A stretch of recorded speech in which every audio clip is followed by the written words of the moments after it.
All right, new trip to the park with Phoebe.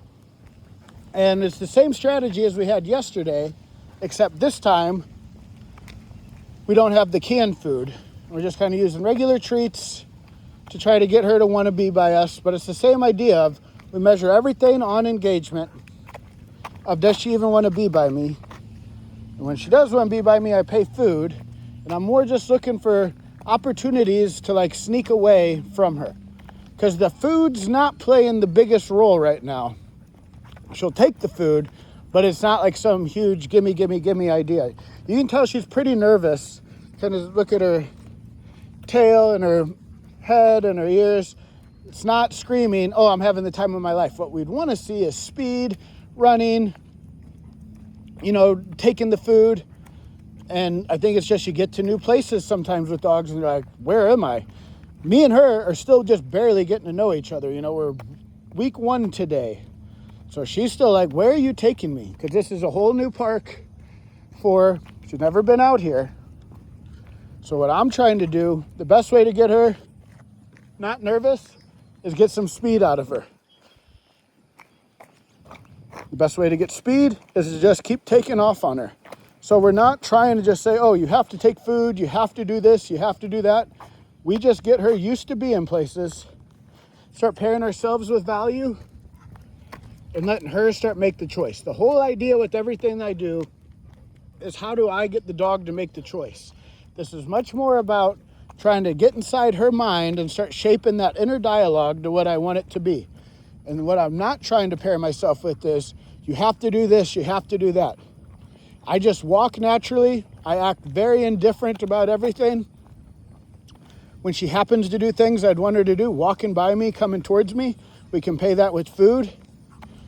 But it's more getting her to just read me and say, okay, I'm starting to see where the value is. I see where the success is. And it's not because I'm like luring her and trying to get her to do something.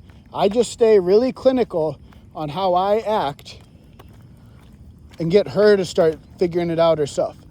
And the first things I'm always trying to do with the dog's inner dialogue, especially one like her, how she's acting today, would be, better keep your eye on me. So it's not me saying, please do this, please do that. It's just getting her to say, hey, there he goes again. And me just start steering her with my food or with my movement. Food when she gets to me. But again, food's more playing second place here. Because she's taking it, but it's not the glue that's sticking everything together. Right now, she's just like, I kind of don't know where we're at or what we're supposed to be doing. I'll just kind of follow your lead. So I'm just marching as if I have something else going on. And we want her picking up on what I'm doing. I'm just like, oh, I guess we're going this way. And if she happens to stop and sniff something, or I can get some distance from her, I would keep taking off, and we want to get some speed out of her. But right now, if she's just going to kind of close into me, stay kind of close, then we'll use that to our advantage. If she gets more comfortable, she's going to start venturing out a little bit further. That's when the recalls and everything else are going to come in. But we're not really even getting too many recall opportunities right now, because she's kind of just unsure of where she's at. Once we start getting here more and she starts getting more comfortable, the body language is going to change. She's going to start getting more comfortable. The food's going to start meaning more. We're going to have speed on our side. Odds are those geese over there aren't going to be so, boring to her, or just she doesn't care about them. Usually with labs, you can get at least 1 or 2 good recalls on chasing them, but we'll see.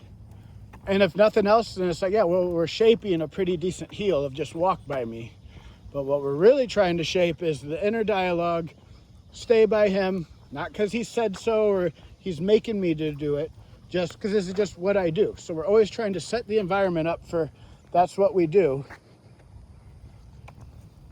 And just get her saying, yeah, I just always walk by you.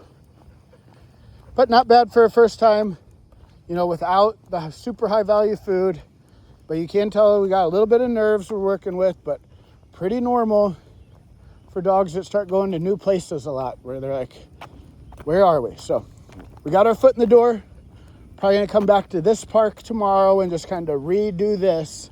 And we'll probably be sitting at the park like this for the next couple days. And once we can get a little bit of life and speed and energy and desire for food out of her, that's when we're gonna start pairing the drills. But we'll just be doing this for the next couple days.